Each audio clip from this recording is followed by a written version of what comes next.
ಇವತ್ತು ಮೊಬೈಲಲ್ಲಿ ಹೈಯೆಸ್ಟ್ ಮತ್ತು ಇದನ್ನು ನೋಡ್ತಾ ಇರೋದು ಯಾವುದು ಅಂದರೆ 30 ಸೆಕೆಂಡ್ ಇರುವಂಥ ರೀಲ್ ನೋಡ್ತಾರೆ.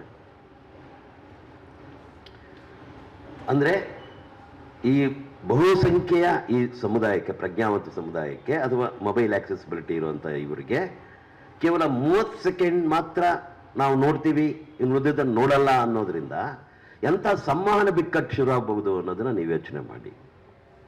ಅಂಥ ವರ್ಗನ ನಾವೇನಂತ ಕರಿಬೇಕು? ನನ್ನ ಪ್ರಶ್ನೆ ಇರೋದು.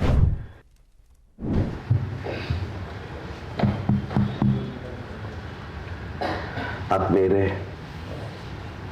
ಈ ಸಭೆ ತಡವಾಗಿ ಆರಂಭ ಆಗೋದಕ್ಕೆ ಕಾರಣ ಆಗಿದ್ದಕ್ಕೆ ಕ್ಷಮೆ ಕೋರ್ತಾ ನನ್ನ ಮಾತುಗಳನ್ನು ಆರಂಭಿಸ್ತೇನೆ.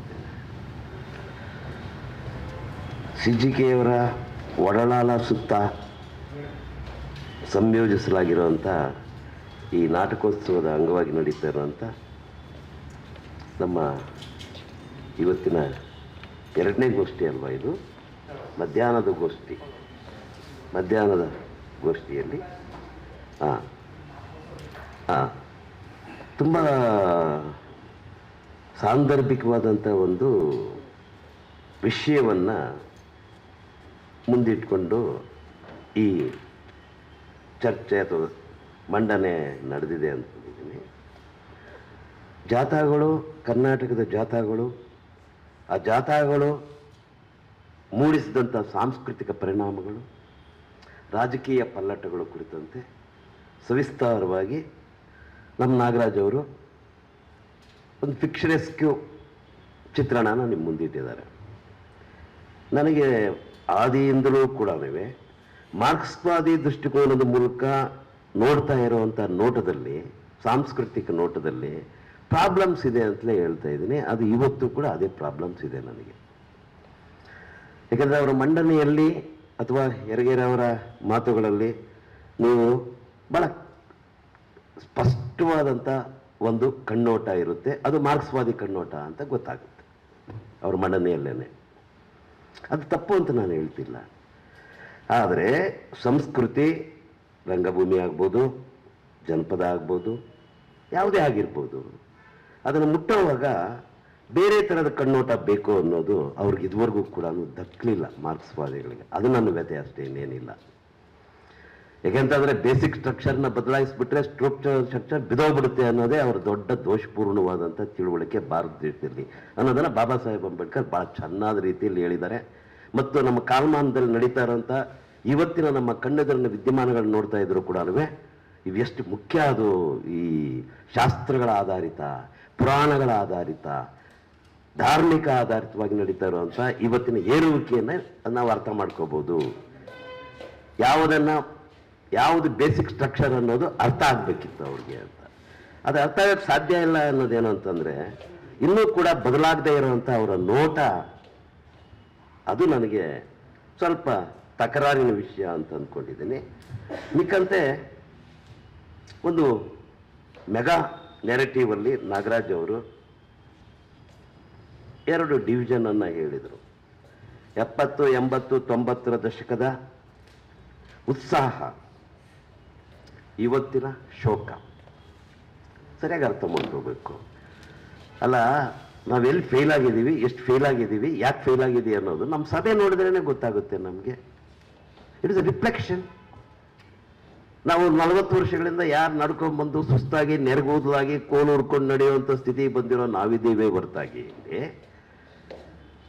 ಇದನ್ನು ಮುನ್ನಡೆಸಬೇಕಾದಂಥ ಯುವ ಚೈತನ್ಯಗಳಾಗಲಿ ಅಥವಾ ಆ ಥರದ ಮನಸ್ಸುಗಳಾಗಲಿ ಇಲ್ಲ ಇಲ್ಲಿ. ಇನ್ನೊಂದು, ಈ ಥರ ಇರ್ತಿರ್ಲಿಲ್ಲ ನಮ್ಮ 70, 80ರ ದಶಕದ ಈ ಥರ ಸಮ್ಮೇಳನಗಳು. ಈ ರೀತಿ ಇರಲಿಲ್ಲ. ಅದು ಜೂಬ್ಲಿಯಂಟ್ ಆಗಿರ್ತಿತ್ತು, ಉತ್ಸಾಹಪೂರ್ಣವಾಗಿರ್ತಿತ್ತು, ನೈರಾಶ್ಯದ ಅಗ್ನಿಮುಖದಲ್ಲಿ ಅನ್ನೋವರೆಗೂ ಇರಲಿಲ್ಲ ಆವಾಗ. It was why? ಯಾಕೆ?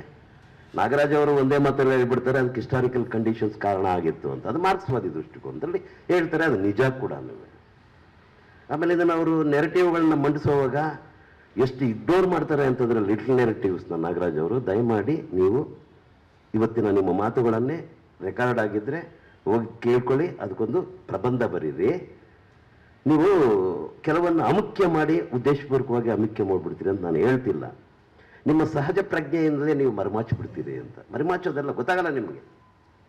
ಕರ್ನಾಟಕದ ಮೊಟ್ಟ ಮೊದಲ ಸ್ಪ್ರಿಂಗ್ ಅಂತ ಏನಾದರೂ ಕರೆಯೋದಾದ್ರೆ ಇಂಟೆಲೆಕ್ಚುವಲ್ ಸ್ಪ್ರಿಂಗ್, ದಟ್ ಈಸ್ ನಾಮಚ್ಚುಳುಮೆ ಆದಂಥ ದಲಿತ ಚಳುವಳಿಯ ಮೊದಲನೆಯ ಅಧ್ಯಯನ ಶಿಬಿರ. ಆನಂತರ ದಲೇಕ ಯುಸಮ್ ಭದ್ರಾವತಿಯಲ್ಲಿ ಹುಟ್ಟಿದ್ದು. ಸಾಂಸ್ಕೃತಿಕವಾಗಿ ನಾನು ಹೇಳ್ತೀನಿ, ರಾಜಕೀಯವಾಗಿ ನಾನು ಮಾತಾಡಲ್ಲ, ಅದಕ್ಕಿದ್ದೇ ಇದೆ, ಬೇಕಾದಷ್ಟಿದೆ. ಇನ್ನು ಅವ್ರು ಹೇಳಿದ್ದೆಲ್ಲ ಹೋರಾಟಗಳನ್ನ ಇಟ್ಕೊಂಡೇ ನಾನು ಮಾತಾಡ್ತೀನಿ. ಫಾರ್ ಎಕ್ಸಾಂಪಲ್ ಅವ್ರು ಮಾತಾಡಿದ್ರು ನವಲಗುಂದ ನರಗುಂದದ್ದು ಇಡೀ ಪಿಕ್ಚರ್ ಎಲ್ಲ ಕೊಟ್ಟರು. ಹೌದು, ಅದು ಒಂದು ಮಾರ್ಕ್ಸಿಸ್ಟ್ ನೆರೆಟಿವ್ ಹೇಳ್ತಾ ಇದ್ರಿ, ಸಂತೋಷ. ಆದರೆ ನನ್ನ ಕಲ್ಚರಲ್ ನೆರೆಟಿವ್ ಬೇರೆ ಇದೆಯಲ್ಲ. ಏನ ಕಲ್ಚರಲ್ ನೆರೆಟಿವು? ಚರ್ಬನ್ ರಾಜು ಅವ್ರನ್ನ ಜೈಲಲ್ಲಿ ಇಟ್ಟಿದ್ರು, ಸರ್ಪ್ಲೆ ಹಾಕಿದ್ರು, ಬ್ರೈನ್ ಸ್ಟ್ರೋಕ್ ಆಗಿತ್ತು. ನನಗೆಲ್ಲೋ ಒಂದು ಕನೆಕ್ಷನ್ ಇತ್ತು. ಒಬ್ಬ ರೈಟರು, ಆತನ ನಾನು ಏನಾದ್ರು ಒಂದು ಪತ್ರ ಬರೀಲೇಬೇಕು, ಸಾಂತ್ವನ, ಜೈಲಲ್ಲಿದ್ದಾನೆ, ಇನ್ನೇನು ಕೊಡೋಕ್ಕಾಗಲ್ಲ, ಅವ್ರು ಲೆಟರ್ ಬರೀಬೇಕು. ಏನನ್ನ ಲೆಟರ್ ಬರೀಬೇಕು? ನವಲಗುಂದ ನರಗುಂದದಲ್ಲಿ ನಾನು ಅನುವಾದಿಸಿದಂಥ ಅವರ ಹಾಡಿದೆಯಲ್ಲ, ಮನೆ ಮನೆಯ ಕತ್ತಾಲೆ ಪ್ರತಿ ಕಣ್ಣು ಕಣ್ಣೀರು, ರಾಜ್ಯ ಬಂದಿದ್ಯಾರಿಗೋ ರಾಮಣ್ಣ ಸುಖವುದಕ್ಕಿದ್ಯಾರಿಗೋ, ಆ ಹಾಡನ್ನು ಹಾಡ್ತಾ ಬಂದಿದ್ದು ನಾನು. ಅದನ್ನು ಅವ್ರಿಗೆ ಪತ್ರದಲ್ಲಿ ಬರೆದೆ. ನಾನು ಒಬ್ಬ ನುಡಿಕಾರನಿಗೆ ಇದಕ್ಕಿಂತಲೂ ಹೆಚ್ಚಿನ ನೆಮ್ಮದಿ ಬೇಕಾಗಿಲ್ಲ. Die peacefully. ಯಾಕೆಂತಂದ್ರೆ ಈಗ ನಿಜವಾದಂಥ ನಡೆಗಳಲ್ಲಿರೋರನ್ನ ಡೈ ಪೀಸ್ಫುಲಿ ಅಂತ ಹೇಳುವಂಥ ಸ್ಥಿತಿಯಲ್ಲಿ ನಾವಿದ್ದೀವಿ. ನಾವು ಈಗ ನಾನು ಇವತ್ತು ಖಂಡಿತವಾಗಿಯೂ ಕೂಡ ಬಹಳ ನಿರೀಕ್ಷೆ ಮಾಡ್ಕೊಂಡ್ಬಂದೆ. ನಾವು ಇವತ್ತಿನ ವರ್ತಮಾನವನ್ನ, ಮುಂದಿನ ಭವಿಷ್ಯವನ್ನ ಎದುರಿಸುವಂಥ ರೀತಿಗಳಲ್ಲಿ ಚಿಂತನ ಮಂಥನ ಆಗುತ್ತೆ ಅಂತ. ಆದರೆ ನನಗನ್ನಿಸ್ತು, ಈ ಹಳೇದನ್ನ ನೀವು ಪೋಸ್ಟ್ ಮಾರ್ಟಮ್ ಮಾಡ್ತಾನೋ ಮತ್ತೆ ಹೇಳ್ತಾನೋ ಇದ್ರೆ ಅದಕ್ಕೆ ಬಹಳ ಸಿಂಪಲ್ ಆಗಿ ಒಂದು ಮಾತಾಡಿ ಗಾದೆ ಹೇಳ್ಬಿಟ್ಟಿದ್ದಾರೆ. ವಿಧವೆಯಾದವಳು ತುರುಬ್ ನೆನೆಸ್ಕೊಂಡಂಗೆ ಅಂತ. ಆ ತುರುಬ್ ನೆನೆಸ್ಕೊಳ್ಳೋ ಅಗತ್ಯ ಇಲ್ಲ ನಮಗೆ ಅನಿಸ್ತದೆ. ನನಗೆ ಆ ಇಷ್ಟೇ ಲೆಗಸಿ ಬಿಟ್ಟಾಕೆ ಅದು ಇಲ್ಲ, ಕಾಣಿಸ್ತಾ ಇದೆ ಎದುರುಗಡೆನೆ, ನಮ್ಮ ಕಣ್ಣೆದುರುಗಡೆನೇ ಇದೆ ನಮಗೆ ಇವತ್ತು ವರ್ತಮಾನವನ್ನ ತೆರೆದ ಕಣ್ಣುಗಳಿಂದ ನೋಡಲಾಗದೆ ಹೋದಾಗ ನಾವೇನ್ ಮಾಡ್ತೀವಿ ಅಂತಂದ್ರೆ, ನಾವು ಹಂಗಾಯ್ತು, ಆ ಹೋರಾಟ ಹಿಂಗಾಯ್ತು, ನಾವಲ್ಲಿ ಹಿಂಗ್ ಮಾಡಿದ್ವಿ. ಗುಡ್, ಚೆನ್ನಾಗಿರುತ್ತೆ.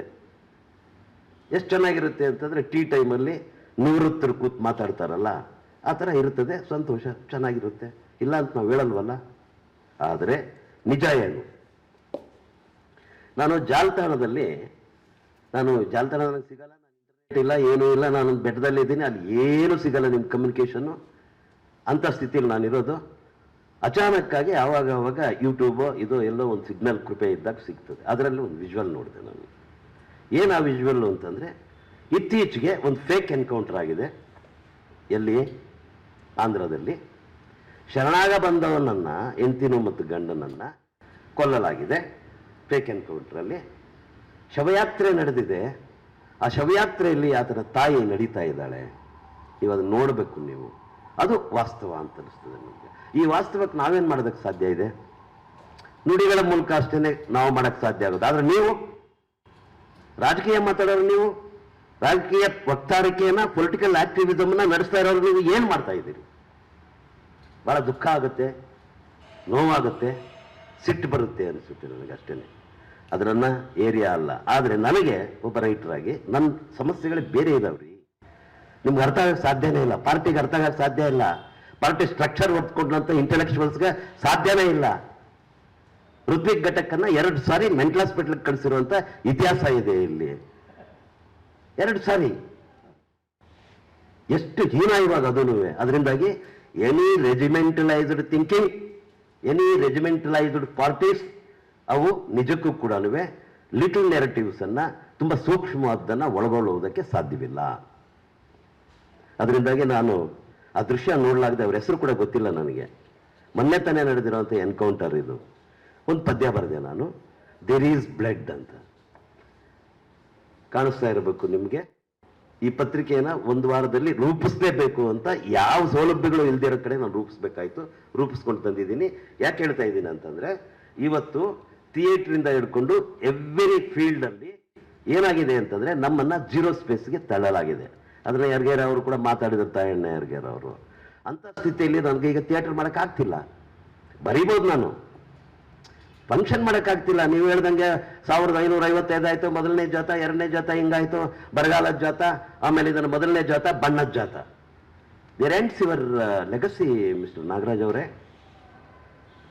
ಬಣ್ಣಗಳ ಇದಕ್ಕೆ ಮುಗ್ದಾಯ್ತು ಅಷ್ಟೇ. ಆಮೇಲೆ ಏನಿದೆ ಶೋಭಿ, ಏನಿದೆ ದಯಮಾಡಿ ಹೇಳಿ, ಏನಾರು ಇದ್ರೆ ನಾವು ಒಪ್ಕೊಳ್ತೀವಿ. ಖಂಡಿತವಾಗೂ ಇಲ್ಲ, ಶೂನ್ಯಕ್ಕೆ ತಳ್ಳಲ್ಪಟ್ಟಿದ್ದೇವೆ.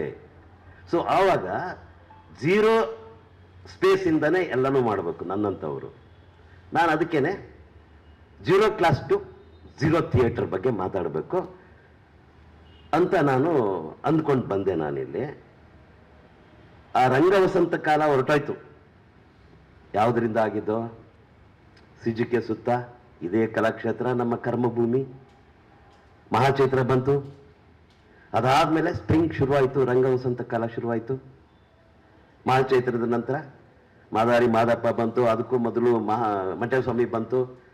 ಒಂದು ಇಡೀ ಈ ಮಾರ್ಕ್ಸಿಸ್ಟ್ ಚೌಕಟ್ಟಲ್ಲಿ ಸಿಕ್ಕಾಕೊಳ್ದಂಥ ಚಿಂತನೆಯನ್ನ CJKಯಿಂದಾಗಿ ಅದರ ಆಚೆಗೆ ತಂದರು, ಒಂದು ಸ್ಪಿರಿಚುವಲ್ ಲೆವೆಲ್ಗೆ, ಒಂದು ನೇಟಿವ್ ಲೆವೆಲ್ಗೆ ತಂದಿಡಿಸಿದ್ರು.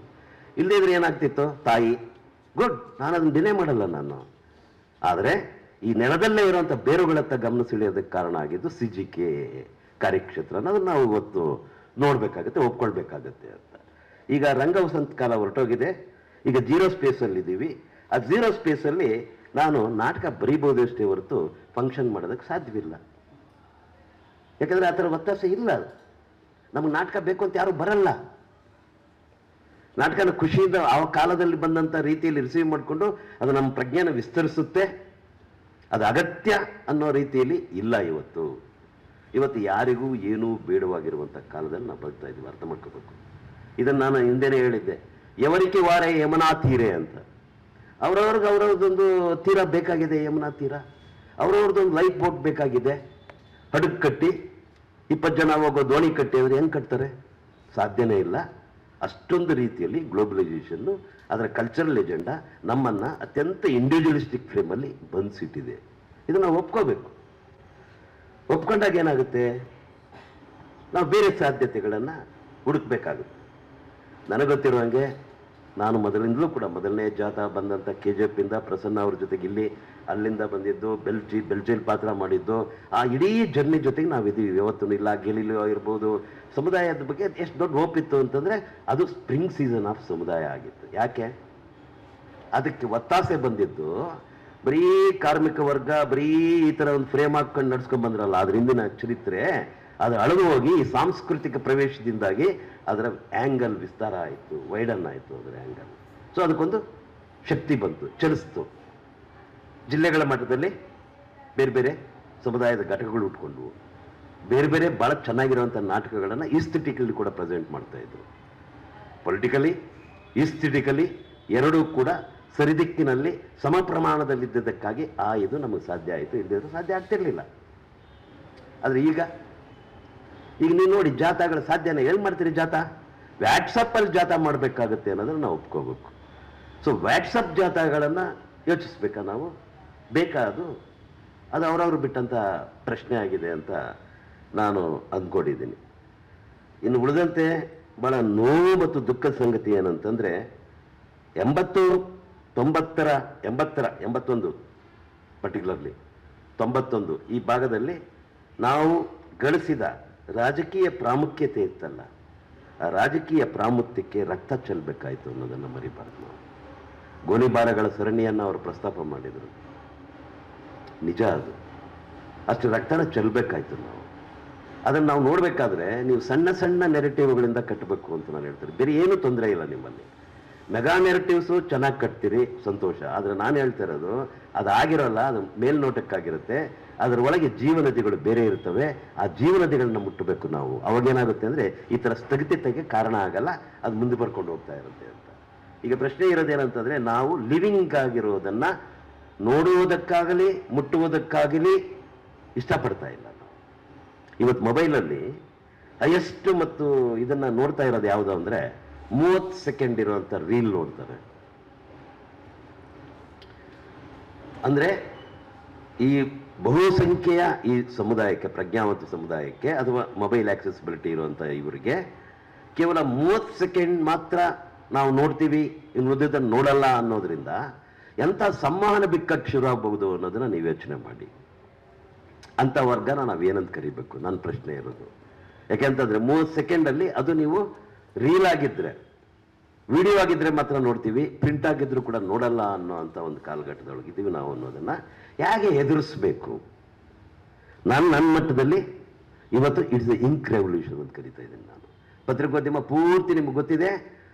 ನನಗೆ ಎಷ್ಟು ನಾಚಿಕೆ ಆಗ್ತಾ ಇದೆ ಅಂತಂದರೆ, ನಮ್ಮ ಎಡಪಂಥೀಯ ಪ್ರಗತಿಪರ ವಿಚಾರಧಾರೆ ಇರುವಂಥ ದಲಿತ ನೆಲೆಯಿಂದ ಬರ್ತಾ ಇರುವಂಥ, ಇನ್ನೊಂದು ನೆಲೆಯಿಂದ ಬರ್ತಾ ಇರುವಂಥ ವಾರ್ಷಿಕ ಸಂಚಿಕೆಗಳನ್ನು, ವಿಶೇಷ ಸಂಚಿಕೆಗಳನ್ನ ಗಮನಿಸ್ತಾ ಇದ್ದೀನಿ ನಾನು. ಇಷ್ಟಿರುತ್ತೆ ದಪ್ಪ, ಗ್ಲಾಸಿ. ಸರ್ಕಾರ ಎಷ್ಟು ದುಡ್ಡು ಕೊಟ್ಟಿದೆ ಅಂತ ಹೇಳಿದ್ರೆ ಜಾಹೀರಾತುಗಳ ಮೂಲಕ ಅದಕ್ಕೋಸ್ಕರ ತಂದಿರ್ತಾರೆ. ಅದು ಯಾವುದೇ ಪತ್ರಿಕೆ ಆಗಿರ್ಬೋದು, ಅದು ಪ್ರಜಾವಾಣಿ ಇರ್ಬೋದು, ವಾರ್ತಾ ಭಾರತಿ ಇರ್ಬೋದು, whatever it may be. Fed up ಆಗ್ಬಿಟ್ಟಿದ್ದೀನಿ ನಾನು. ಅಲ್ಲಿ ಸೌಂದರ್ಯನೂ ಇಲ್ಲ, ರಾಜಕಾರಣನೂ ಇಲ್ಲ. ಅಂಥದ್ದನ್ನು ಹೆಂಗೆ ಎದುರಿಸ್ಬೇಕು? ಇದು ನನ್ನ ಅಸ್ತ್ರ. ಬ್ಲಾಕ್ ಆ್ಯಂಡ್ ವೈಟ್, ಅಲ್ಲಿರೋಂಥ ಕಂಟೆಂಟ್, ಈ ಕಾಲಕ್ಕೆ ಬೇಕಾದಂಥ ಓದಿಸೋದೇ ಇಲ್ಲ ಅಂದಾಗ ನಾವು ಓದಿಸ್ಲೇಬೇಕಾಗುತ್ತೆ. ನಮ್ಮ ತಾಯಣ್ಣ ಹೆರಿಗೆರವರು ಇಡೀ ವಾಸ್ತವ ಚಿತ್ರಣ ಬಿಚ್ಚಿಟ್ಟು ಹೇಗೆ ಸಂಸ್ಕೃತಿ ಅಥವಾ ಶಿಕ್ಷಣ ಆದ್ಯತೆ ಆಗಬೇಕು ನಮ್ಮ ಅಪ್ಲಿಕೇಶನ್ಸ್ಗೆ ಅಂತ ಹೇಳಿದರು. ಎಲ್ಲಿ ಅಪ್ಲೈ ಮಾಡ್ತಾ ಇದ್ದೀವಿ ನಾವು? ಪ್ರಾಜೆಕ್ಟ್ ಸಿಕ್ಬೇಕಷ್ಟೇ. ಎಂಥ ಪ್ರಾಜೆಕ್ಟ್ಗಳು? ಎಲ್ಲನೂ ಈ ನಾಚಿಕೆ ಆಗುತ್ತೆ ನನಗೆ. ರಂಗಮುಖೇನ ಶಿಕ್ಷಣ, ಅದೊಂದು ಉದ್ಯಮ, ಅದೊಂದು ರ್ಯಾಕೆಟಿಯರ್ ಬಿಸ್ನೆಸ್. ನಿಜವಾದಂಥದ್ದು ಏನೋ ಕಾಂಟ್ರಿಬ್ಯೂಷನ್ ಇಲ್ಲ. ಏನು ಕೊಟ್ಟಿದ್ದಾರೆ ಹೇಳಿ ಯಾರಾದ್ರೂ, ಏನಾದರೂ ರಿಸಲ್ಟ್ ಅಂತ ಹೇಳಿ ನೀವು.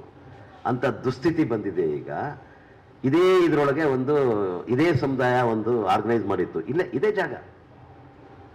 ನಮ್ಮ ತಮಿಳುನಾಡಿನಿಂದ ಬಂದಂಥ ಒಬ್ಬ ರಂಗತಜ್ಞ ಮಾತಾಡ್ತಿದ್ದ, ಚೆನ್ನಾಗಿ ಮಾತಾಡ್ದ. ನಾವು ಹೊಸ ಸ್ಪೇಸ್ಗಳನ್ನ ಕಂಡ್ಕೋಬೇಕು ಅಂತ ಇಲ್ಲೇ ಮಾತಾಡಿದ್ದು. ಅದು ಸಮುದಾಯ ಬರೀ ಸೆಮಿನಾರ್ ಮಾಡ್ತೇವೆ ಹೊರತು ಹೊಸ ಸ್ಪೇಸ್ಗಳನ್ನ ಎಲ್ಲಿ ಕಂಡ್ಕೊಂತು?